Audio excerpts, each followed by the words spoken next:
bujang dan gadis walaupun sudah berumur. Jadi kayak misalnya ada orang 50 tahun laki-laki belum pernah menikah, atau perempuan 40 tahun belum pernah menikah misal. Ya. Maka dia berzina atau mereka berzina, tapi statusnya masih gadis dan bujang walaupun umurnya sudah tua. Maka tetap hukumannya itu dicambuk 100, diasingkan setahun. Kalau seseorang sudah menikah walaupun umurnya 15 tahun misalnya, tapi dia statusnya sudah istri atau sudah suami, kalau berzina sama selain pasangannya, dia berzina haram, maka hukumnya dirajam walaupun umurnya masih muda. Jelas ini?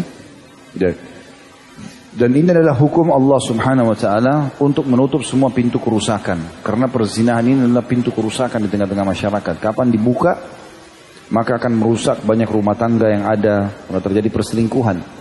Ya, sekarang sudah seperti sesuatu yang biasa kalau mengganggu istri orang, mengganggu suami orang. Itu dianggap biasa. Bahkan kebanyakan orang berpikir untuk mengganggu istri orang lain karena dia pikir orang ini sudah menikah, ada suaminya.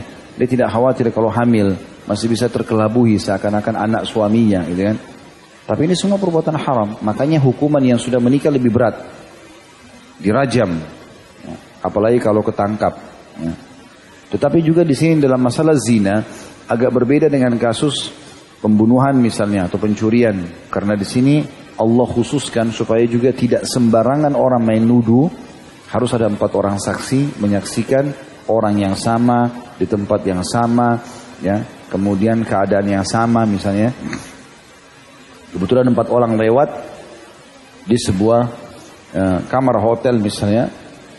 Misal mereka pegawai hotel niat mau membersihkan kamar hotel itu, masuklah 4 orang mengira tamunya sudah check out.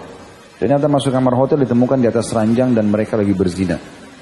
Dan 4 orang ini menyaksikan kondisinya sama di dalam kamar itu, orangnya sama, keadaan yang sama. Maka keempat orang ini bisa memberikan kesaksian, dua-duanya itu dirajam. Tetapi kalau dari 4 orang ini 3 atau 2 misalnya menyaksikan keadaan yang lain, misalnya di hotel A, yang 2 lagi menyaksikan di hotel yang lain B, di hari dan tempat yang berbeda, maka ini tidak dihitung 4 saksi yang sama.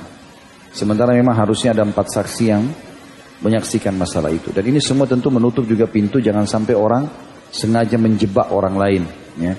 Sengaja membawa teman-temannya 3 orang lalu dijebaklah seseorang, kemudian dikatakan ini 4 saksi supaya orang tersebut